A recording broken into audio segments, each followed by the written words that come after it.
Hi, I'm Ali and welcome to Clear Skin and Wellbeing. So today I thought I would do wellness goal setting. Now I thought I'd do this for a change because I do believe that how you are on the outside is how you are from the inside. It starts from the inside and works out. And that could be your emotions affects your skin, how you feel affects your personality to how you are with other people. So it all begins from the inside. So today I thought I'd talk about goal setting, and I want to show you how I do my goal setting, and not just goal setting but looking back to see what you've actually achieved beforehand. It's always good looking forward, but sometimes it's good to just remember the good things we've done in the past. That sometimes can help beef us up a bit, if you like. Now, before I do, if you haven't subscribed before, please subscribe, please like and please share, and yeah, hit the notification bell if you like. Right, so goal setting. Now, I've been goal setting for quite a while now.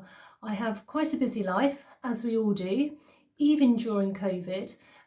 If you want a job done, as they say, ask a busy person, and I do believe in that. And you know, I've done lots of different things, and I want to show you how I do my goal setting and some of the things I've achieved to where I am now. Now, being in the 50s, you know, you want to look good, you want to feel good, and I still firmly believe you can still learn lots of things.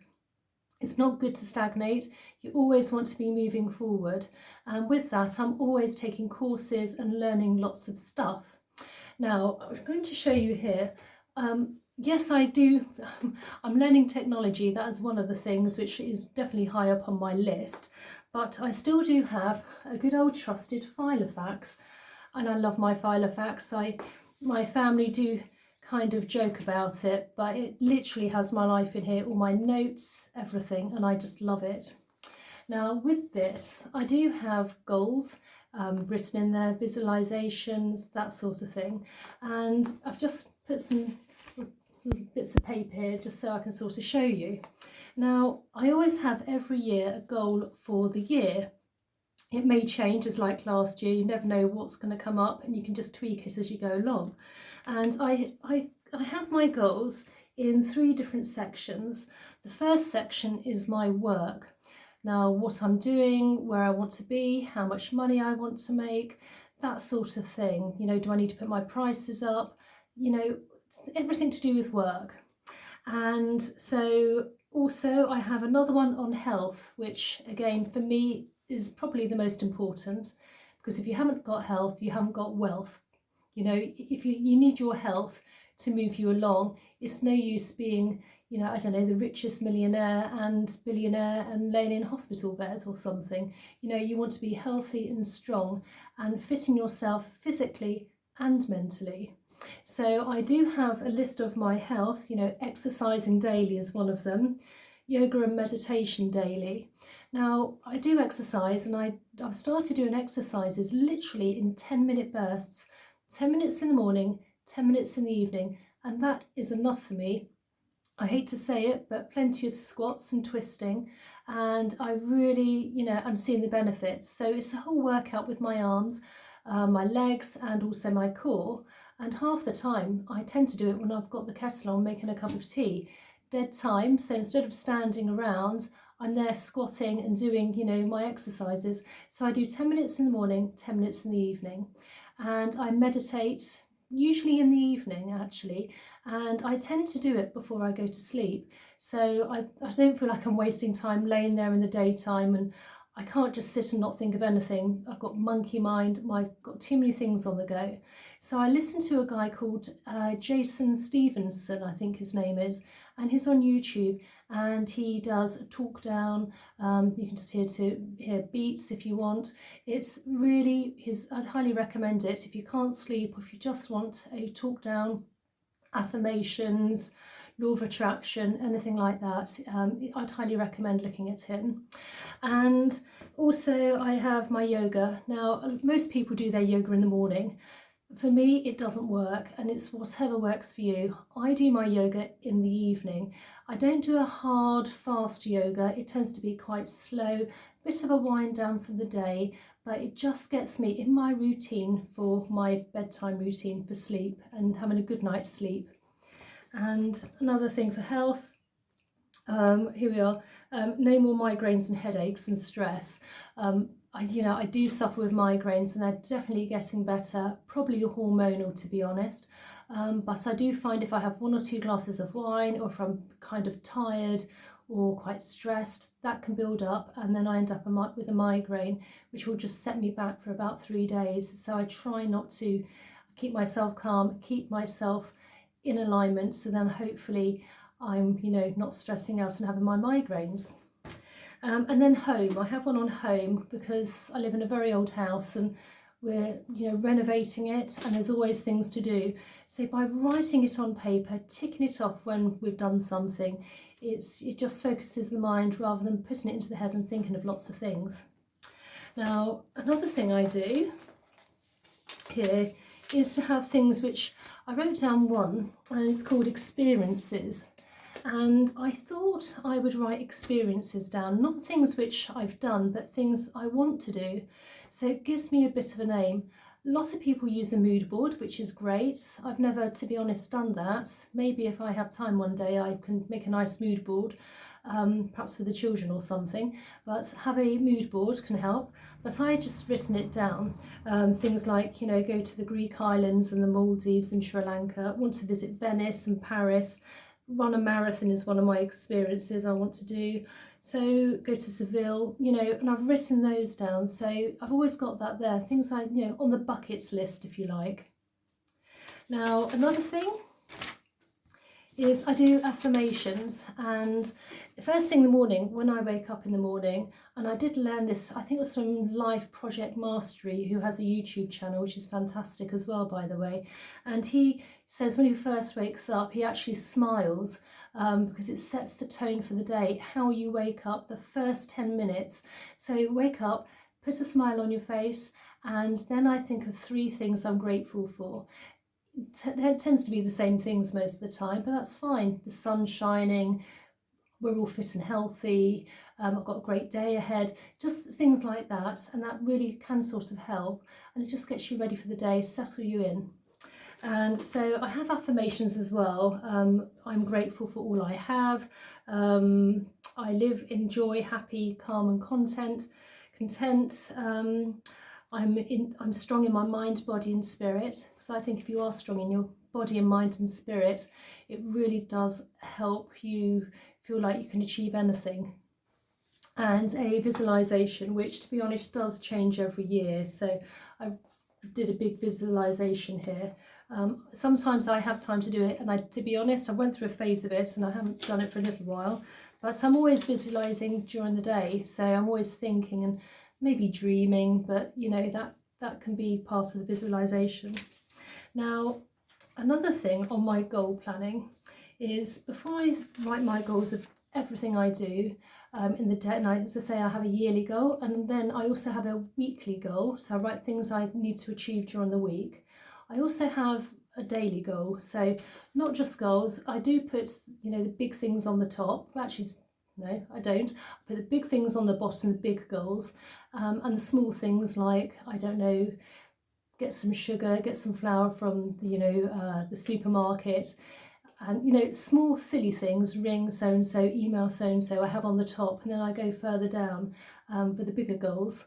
And I tend to do it in the day, and I just tick those off, and if I haven't finished it, doesn't matter, it goes on to the next day.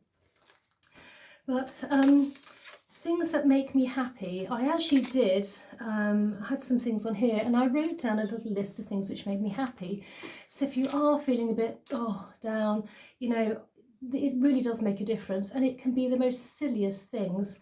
And things like sunny days, a tidy house and a tidy garden. It sounds really silly, but if my house is tidy and organised, I feel so much happier than if I'm living in mess and chaos. Logs in the basket. I'm happy if I've got logs in the basket. One less thing to think about. Having time for myself. Dogs barking. That's the other one. Having time to walk the dogs properly. That sort of thing. So again, that's another good thing, another list. And then I have another one of achievements. Now, I think it's really important. I don't think many people, not enough people, talk about what you've achieved. It's always about thinking ahead, making money, doing this, doing that. But actually, sometimes it's good to just sit down and just write down the things you've actually done in your life, the good things, the things which have pushed you forward. It doesn't have to be big goals and big stuff. It could be really small things. So, for instance, I actually, my husband and I, we built our own house. We designed it and we built our own house. For me, that's an achievement. It's going to be there for hundreds of years. We did that. One achievement, and it was really hard actually. I've had a couple of really tough achievements, and I'm so pleased I did it, is I did a couple of walks for charity. One was for Naomi House, a children's hospice from Salisbury to Winchester, which was 26 miles. But the year before that, I had one of the hardest walks of my life, and I walked 28 miles for a cancer charity. And it was on really hard terrain, and it was from Stonehenge to Avebury, which should have taken 26 miles, but it ended up being 28. But the worst thing was I ended up with sciatica halfway walking in the middle of the Salisbury Plain. And I don't know if you know what the Salisbury Plain is. It's where the army train. It's very rough, it's hard terrain, and every time you place your foot and strike your foot, it's hard. And I had to walk half of it in complete pain and agony, but I did it because people paid me, and people who had cancer were thinking of me and put money into it. So it was the hardest thing, walking in excruciating pain, to Avebury from Stonehenge. So yeah, I learned to ride a horse. When I was 25, I had never ridden a horse in my life, and thought, well, all my friends are doing it and have done it, let's give it a go. And then another thing I did, which I think it's really important to conquer your fears. And there's a great book I think I've got. So it's Susan Jeffers, Feel the Fear and Do It Anyway, or something I think it's called, and brilliant. And one thing I'm not very keen on is water. And what I did, my husband and I, we took a sailing course, and I learnt to sail a boat, which, fine, that was good. And we did this course and we learnt how to sail, and it was quite tough. We did it in October and the weather wasn't great, so it was really, again, quite rough terrain on the water, and we did that. But the worst thing was, which was my absolute, I've had nightmares on it, but now I don't, is we had to capsize our own boat. So we had to go out into the lake and we had to capsize the boat, get in, obviously then you're in the water, and then we had to bring the boat back up and get back into the boat. And I never forget walking on the plank, getting into my boat to take it in the lake to capsize it. I felt like I was heading towards my execution. I was so scared. But the funny thing is, when you face your fear, when it actually comes to the crunch, I did it. And when I was doing it, I don't know if it was adrenaline, whatever it was, which kicked in, I just went for it. And you know what? It wasn't as bad as I thought. And I did it, and I'm so proud. And because I've done that, I think I can do absolutely anything. Now, a couple of years ago, I actually set up a business, a company, just to show my children how easy it is to set up a company, to make a product, to design a product, and to sell a product. So I did that. So for me, that was another good one. Still have the company going. And another thing I did, which was last year, was set up my YouTube channel. Now, it was COVID, and I was at home, and first of all I took a course in NLP, which is neuro-linguistic programming, and I did a course in that beginning of COVID, which I found really fascinating and interesting. I learned that. It was a course I took on a company called Udemy, which I would highly recommend. And then I thought, oh, what shall I do, and so I decided to set up, I don't know why, a YouTube channel. I was watching a few YouTubers and thought, well, if they can do it, why can't I? So I decided to set up, I actually ended up setting up 2 YouTube channels. This one, my beauty channel, and Wellbeing, because I'm absolutely passionate about it. And I've trained as a hairstylist, been in hairstylists for many years, and also in facials, so I'm a facialist as well. But I also, years ago down the line, on my other achievements, I actually went to Oxford and trained as a china restorer. So then I ended up doing another YouTube channel on china restoration. So I have 2 of those on the go. So that kept me going during COVID. That's my yoga, and that was great. What else have I done? My diffuser company, ride a horse, channels. Oh yes, I wrote. And in the last lockdown, I decided to write my book, which was in the previous, and publish it, which was in the previous video. I love Ayurveda, anything to do with yoga and Ayurveda. Lifestyle well-being I love, and it's really kept me in good stead, and it's now sort of being in the 50s, it's the way I want to move forward. And so I decided to write a book because I as I said in my previous video, which I was looking for, and I thought, well, I'm going to do it myself. So I did a lot of training and that as well, lots of research. And I've been doing that for probably, it's got to be about a year now, but I did the book in the, literally a few months ago. So that was really exciting. So by doing achievements, you can look back and, various things you've done and think, well, actually, gosh, I'm not that bad. I can do stuff. It doesn't have to be big stuff. It can be like capsizing a boat if you're scared of water, or it could be something that is, I want to play the guitar or play the piano or learn, French or Spanish. And then finally, I have my ahead ones. So I write the things I want sort of ahead. That's quite an interesting one because, things like finishing the house. And my main thing is I want to travel when we can. So, visit I want to go to, as I said before, all my experiences, Venice, Tuscany and Spain and America and Canada and all these places around the world I want to visit. And so, but obviously you want to be fit and healthy. So obviously the fitness comes first, because if you're not fit and healthy, you can't do all those experiences. So, just trying to get them in, basically, if you can get them in aligned, health first and then work your way down. So I do have my head ones. I'm actually just about to do a Udemy course on my china restoration, so I've been filming for that as well. So that's on there. And then I've got my other company, which I own, which I sell products on Amazon. So I'm doing that as well. And I started a lot of these things in my late 40s. So it's never too late to learn, and I think it keeps you going, and it's always good to, as I said before, go forward. So with goal setting, as I say, the main thing for me is you could use a computer, you can use a telephone, that's probably the easiest. There is a company, I think it's called Asana, you could use that. Or I think there's another one called Monday, I think it is, which you could do. But I love my trusted facts. That's one thing technology is not going to stop me on using my old Filofax. And the more beaten and old it is, the better. But I think by writing my goals in there, writing what I want to do for the year, for the week, for the day, but also experiences, things I want to do, things I want to do ahead, but also things which I've done.